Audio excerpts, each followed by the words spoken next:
Greetings and salutations, my fellow film geeks. This is Jeff, aka 101 Bronson. Um, just thought of a video to do showing off all my Canon pictures, films. Which, to my surprise, there's not a lot of Canon films in my collection. You know, obviously my Charles Bronson collection is filled with all the Canon films. My Chuck Norris collection contains pretty much all of his Canon films, I think, except one. Obviously, I have the two Van Damme Canon films. I have the Ninja films and stuff like that.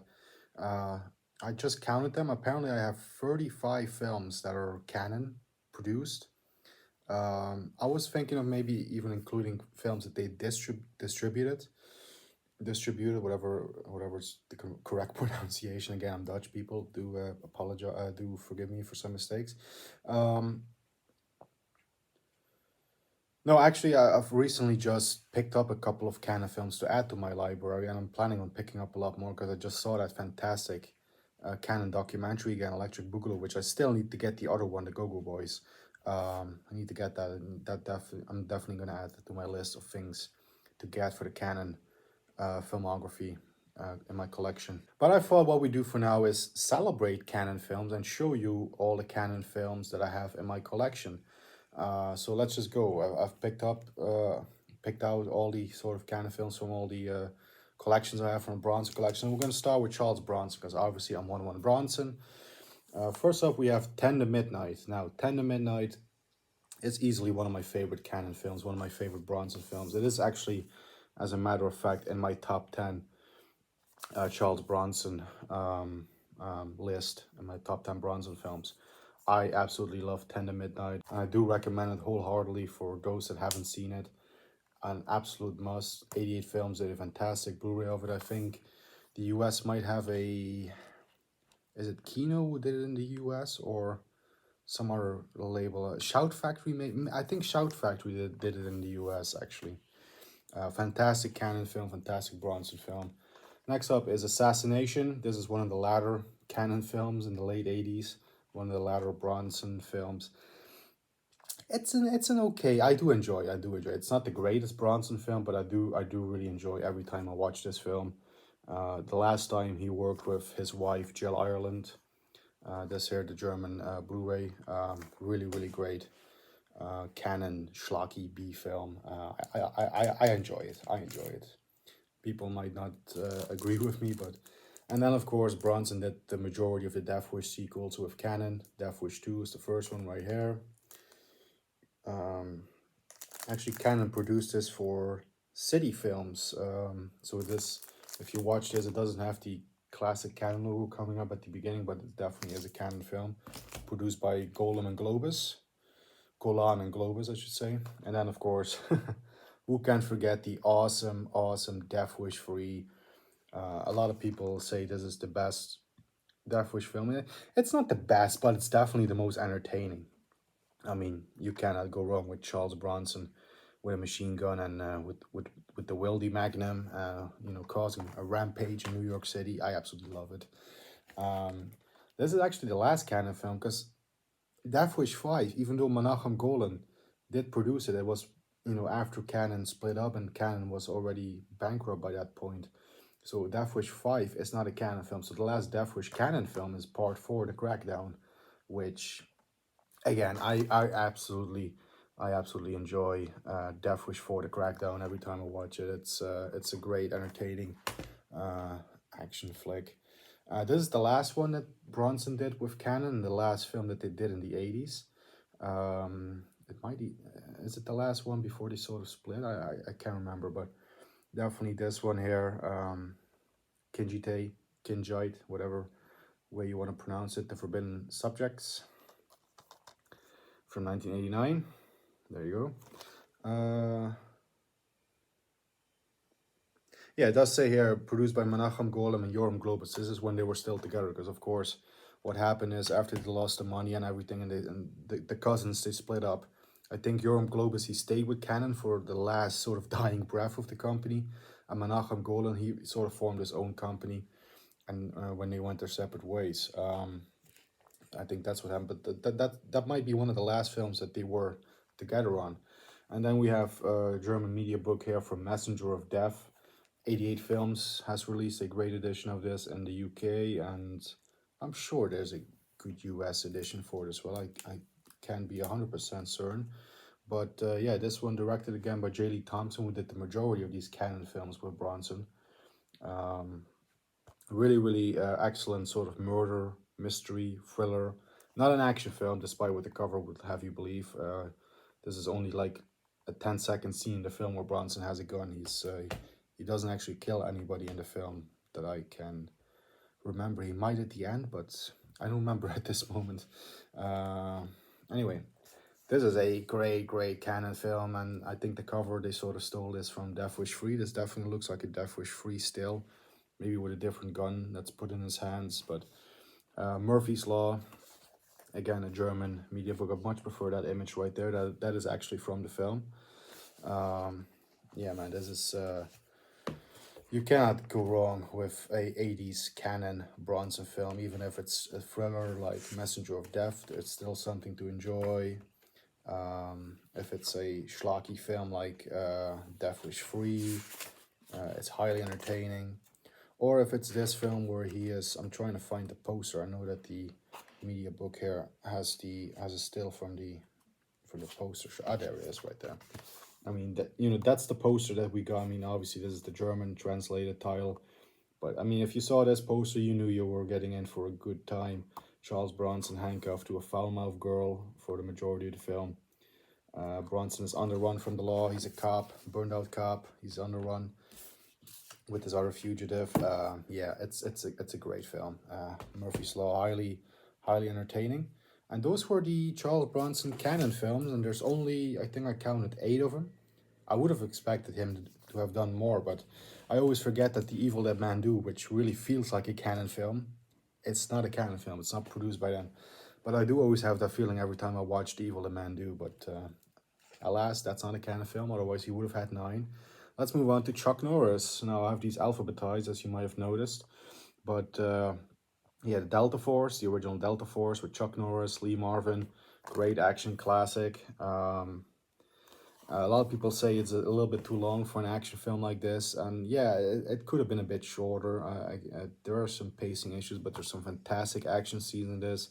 I mean, Chuck Norris on the bike, and the ending scene, and just in terms of action, this film you can't go wrong. This actually had a pretty high budget on it for a Canon film, and it's actually directed by Menachem Golem himself. I think we're going to get to another one that he directed in a few moments. But obviously that did get a sequel, Delta Force 2, The Colombian Connection. I only have this on DVD. I should upgrade this to Blu-ray because it's actually a pretty solid sequel, despite, of course, missing Lee Marvin. But you do have an excellent bad guy, Billy Drago, the guy from The Untouchables in the white suit. He's in this. He's played so many great bad guys in films. I have to check. This was because I'm trying to think. This is released in 1990, so I'm trying to see if this was still a Golem and Globus picture. Oh no, the only producer on this is Yoram Globus and Christopher Pierce. So this was after Menachem Golem left the company when they did this, but still counts. Still produced by the Canon Group. So, and next up, another Chuck Norris here. Indiana Jones sort of rip-off adventure film. Even a bit of a comedy, this one, Firewalker, also with the great Lou Gossett Jr. Directed by J. Lee Thompson. J. Lee Thompson. We did a lot of Bronson films, as we just discussed. Yeah, you know what, for a sort of very low budget Indiana Jones ripoff, Firewalker here, it's actually an entertaining watch. I didn't mind the film as much. Canon did get their hand in some more Indiana Jones ripoffs, which we are going to get to in a few moments. This is probably it's hard because I love Invasion USA, I love Missing in Action, I love the Delta Force, but I also really love this one right here. This might be one of my favorite Chuck Norris Canon films, Hero and the Terror. Really excellent film. It's just called Hero in Germany, but it's the English title is Hero and the Terror. Which I think is a really great film. Who directed this one? William Tannen, who it's not a name that's familiar to me, but he directed this one. Gotta get in a frame, of course. This is again, if there are people that aren't fans of Chuck Norris, this is one of the films that I would recommend them to watch, because it might change your opinion. It's a really good film. Next up, this here on DVD, and the cover is a bit dirty and dusty, but The Hitman. This might be one of the last Canon films, or the last Canon film. This is when I was talking about earlier. I have all of Chuck's Canon films besides one. I think he did also Hellbound, which was a Canon film. Now that might have been the last one or this one. It's one of these two. But yeah, this is produced. Yeah, it says Canon Pictures presents, and oh, not even Your Own Globus is here. So this is really late Canon film. I think this is 91, 92. But yeah, The Hitman, again, a fantastic Chuck Norris film. Very low budget, I must say, but some really good fun to be had with this one. I mean, he has the Hard Target mullet, I think a year before Hard Target came out. So did Van Damme rip off Chuck Norris? Who knows?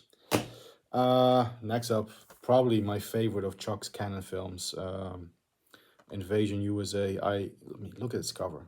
Look at this fucking cover. I still have to get a poster of Invasion USA, because this image of Chuck with the two Uzis, this is, when somebody says Chuck Norris to me, this is the image that comes to mind. 1985, yeah, the best year for action films, without doubt, 1985. A lot of great action films came out that year. Check out Gareth Video Tasty's video. He's done a video on the action films of 1985. I will leave a link to that below. But yeah, man, this is, ball to the wall action. Excellent film. There's nothing more I can say about it at this moment, until I maybe one day do a review of it. And then we go to the Missing in Action trilogy. The first Missing in Action, which actually is the second one. They filmed Missing in Action 1. This is actually the first, and they filmed this as a sequel back to back. But they felt like this was the stronger one, so they retitled it and released this one first as the first film. And what is supposed to be the first film was the second one, but it's a prequel to this. It's very confusing. However, I have a controversial opinion. I actually slightly prefer Missing in Action 2 or Missing in Action 1. I really love the POW aspect in this film, and the fact that Chuck Norris is in the prison camp, and you have the great I'm trying to look up his name, because Sung Tak Oh, who plays the camp commander, sadistic camp commander. I really love Missing in Action 2. Missing in Action 1 is a great action classic, and I mean, that scene in Missing in Action where he comes out of the water with the M60 is iconic as well. But I don't know, man. I slightly prefer Missing in Action at the beginning, if I'm being perfectly honest. I mean, I just recently watched them back to back again, and as much as I enjoyed the first one, I had more fun with Missing in Action 2 at the beginning. Then next up, they sort of did the Rambo thing with the Missing in Action thing, where they call it Braddock Missing in Action 3, and as you would have Rambo First Blood Part 2. They tried the same with this one. Not really as successful. This is Menachem Golem Your Own Globus, so things were still slightly okay with Canon at this point. At least the cousins were still together. Enjoyable sequel, even though continuity-wise, it's all over the place with these three films. This one mentioned things that should have happened in first, but never happened. I mean, it's a little bit. You don't watch these films for the continuity, but in terms of action, it's not a great film. It's a home run in my opinion. Next, let's get to another Canon star, Michael Dudikoff. Now, I don't have all of Michael Dudikoff's. Dudikoff, so I sort of pronounce it both ways. I don't have all of his films that he did for Canon. I think I'm missing a few. I just recently got 2 of them to add to my collection, because I only had the American Ninja collection right here, which all 4, I actually checked it before I did this video.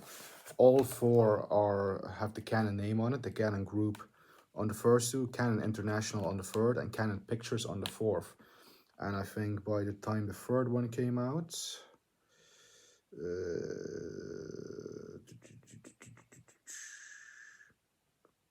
it doesn't mention producers now.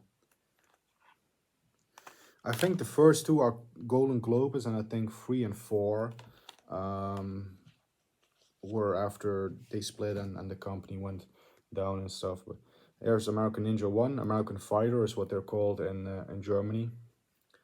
Sam Furstenberg directed the first and the second one. Yeah, there's the second one. I do like these covers that the Germans put on. Pretty cool covers. Cedric Sunstorm directed American Ninja 3, which is without um, Michael Dudikoff. This is with David Bradley. I was going to say Bradley James for some reason. David Bradley. Dudikoff did return for the fourth one, which is with him and David Bradley together, American Ninja 4. Yeah, I do like the American Ninja films.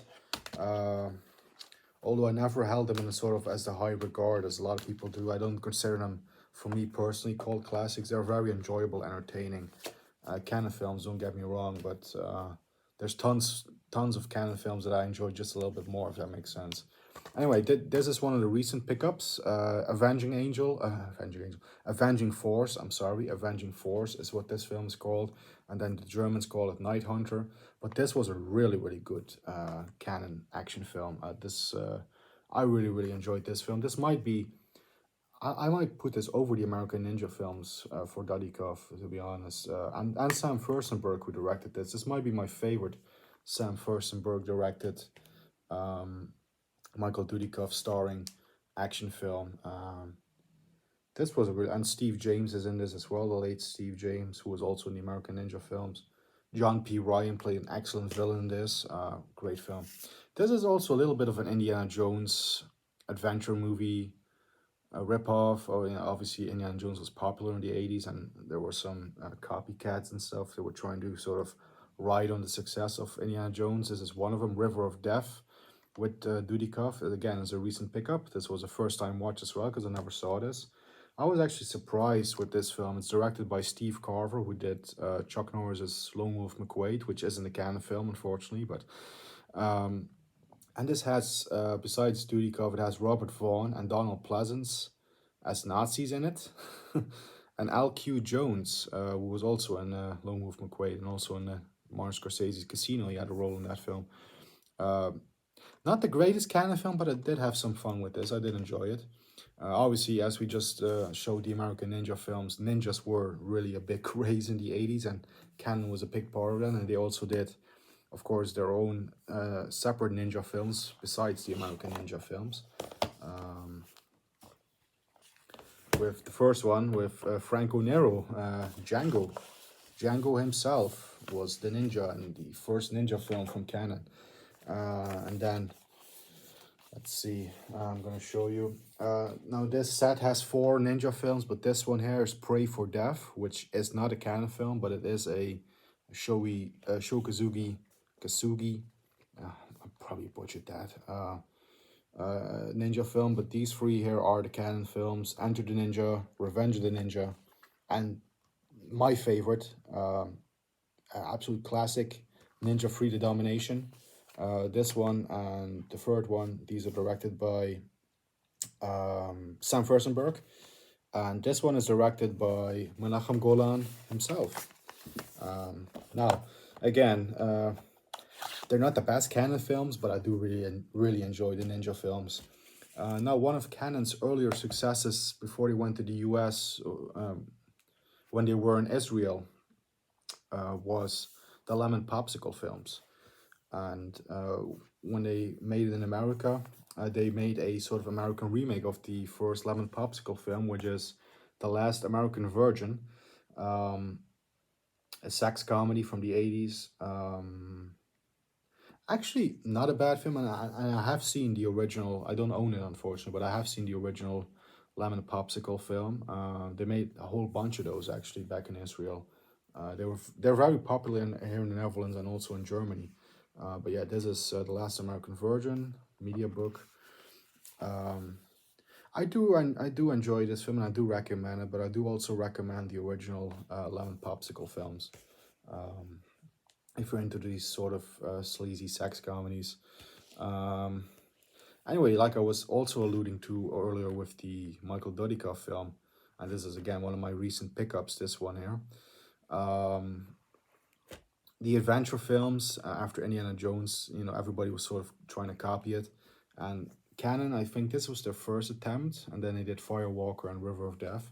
But they did the two Alan Quatermain films with Richard Chamberlain and Sharon Stone. You have the first one, which is King Solomon's Mines, and the second is Alan Quatermain and the Lost City of Gold.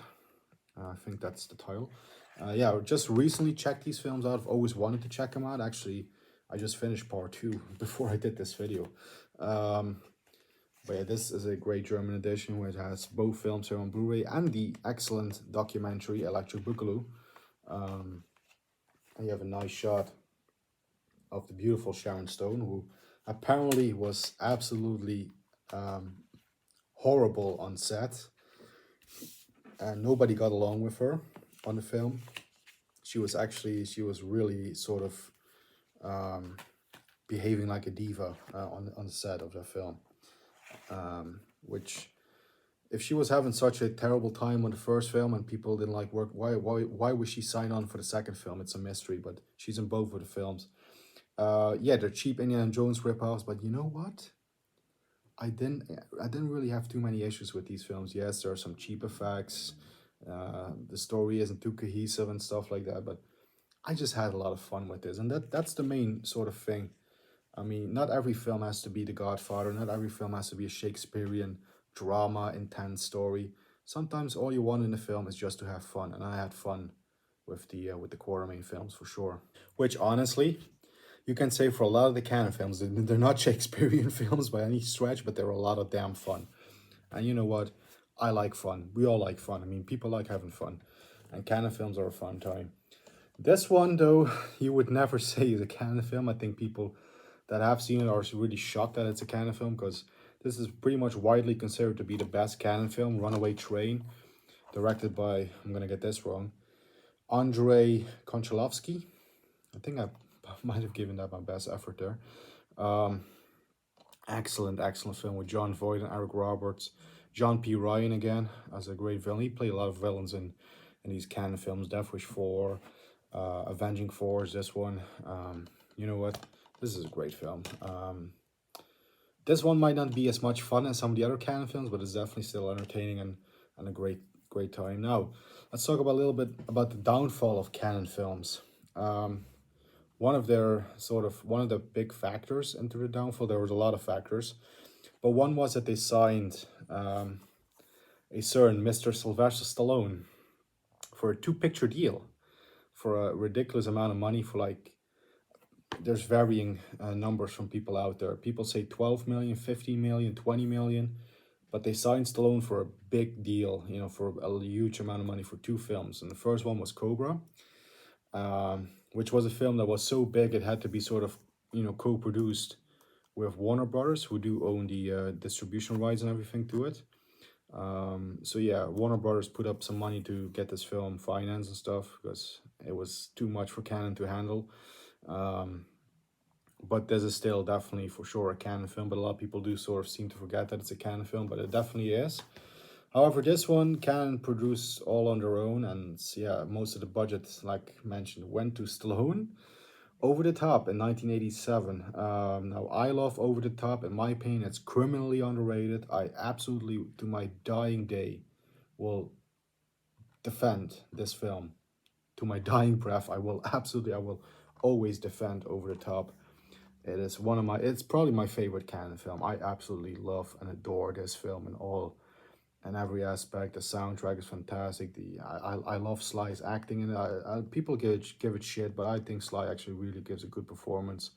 Very sort of low-key, humble, soft-spoken kind of guy he plays in this film. I think he plays that wonderfully. A lot of people say the kid actor is annoying in this. Yeah, he's supposed to be annoying. You sort of warm up to him in the film. In the beginning, yeah, he's definitely annoying. There's no doubt about it. But anyway, probably what was the estimated budget on it? It's about $20 million, $25 million. I think like I said, most of it went to Stallone. Didn't really make money, and this was panned critically and commercially. So yeah, that was a bad sign for Canon. And then they had higher ambitions. They got the rights to the Superman franchise, and they made the 4th film in this franchise. which is this one here? Let me see, Superman 1, 2, 3. Yeah, this is Superman 4, The Quest for Peace, which they had set at a $20 to $30 million budget, and they cut about 10 million of it, which really shows in the special effects. But you know what? Again, I watched this fairly recently. I didn't really mind Superman 4 all too much. I still take it over the modern Superman films. I do like Man of Steel, and I did like Batman versus Superman. But give me the original Christopher Nolan, Christopher Reeve. I don't know what's going on. I mean, it might be the heat. As you notice, I'm wearing a tank top. Whenever you see me wearing a tank top, it means it's effing hot out there, and also inside here. Christopher Reeve, obviously. I prefer all the sort of the four original Christopher Reeve Superman films over the modern ones. Superman 1 by Richard Donner. That's my favorite Superman. It's my favorite comic book film of all time, to be honest. It's my favorite superhero film. Another film in that same year was Superman 4, where Canon really went ambitious and wanted a high-budget blockbuster, and they didn't really make any sort of money on it, and it was panned, was when they signed Dolph Lundgren to play He-Man, the Masters of the Universe. Yeah, this is a Canon film. Very, very young Courtney Cox is in this as well. Frank Langella is the villain. Skeletor. Again, people panned this film. People, upon release, hated it. But I actually really, really like this film. I always have a fun time with this film. I know this is sort of, nowadays, it's considered a bit of a minor cult classic. Rightly so. I really, really enjoy Masters of the Universe. Again, this is a film that's supposed to be high budget, but they cut the budget, because they were having financial issues. They couldn't really finance their films that well at that point. So they slashed the budget. But it's still, there's a lot of fun to be had with Masters of the Universe.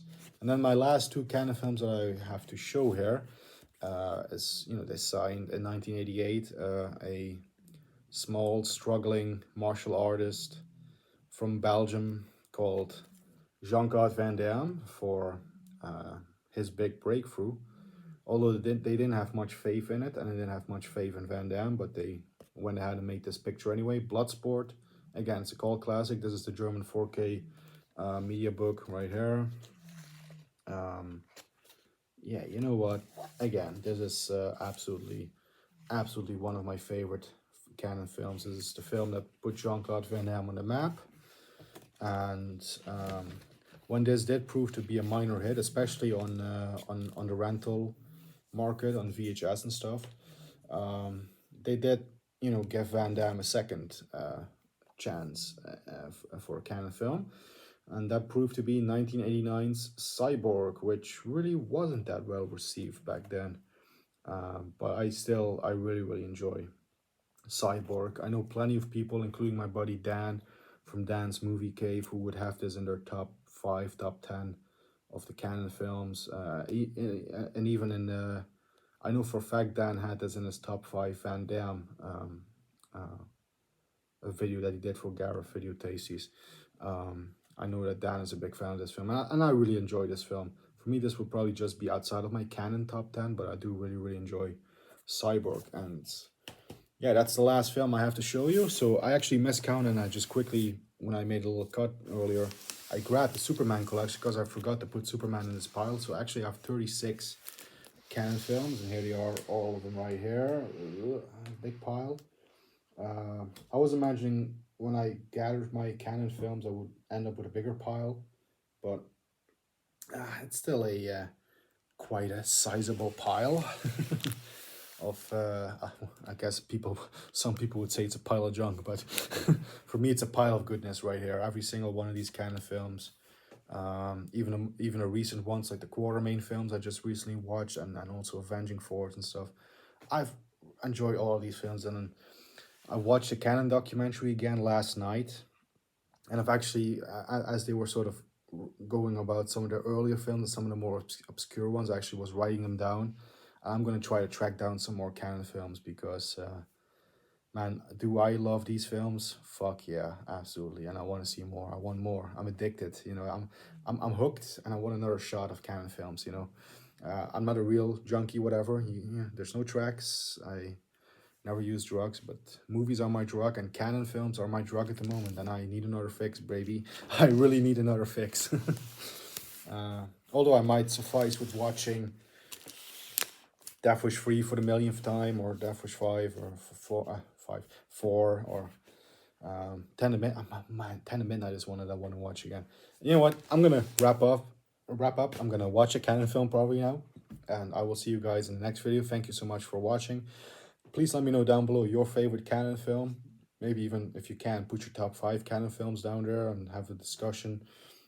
Let's have a discussion amongst us. I think that would be fantastic. And who knows, maybe one day if Dan's Movie Cave and Carlos would be interested, and maybe some other people, maybe we can have a big sort of Canon films live stream, celebrate the Canon films, get a couple of YouTubers, a couple of fans. I know Jason from Backtrack Cinema, he's a big Canon fan.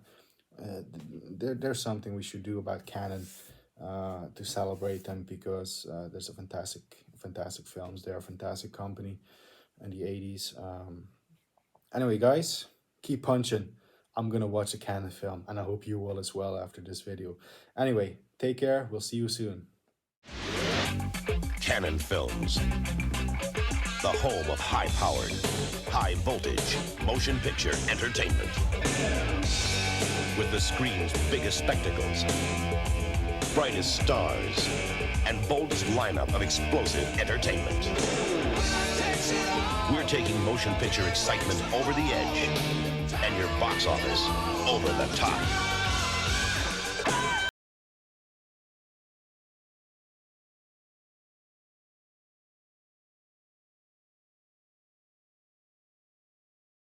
We're Canon Films, and we're dynamite.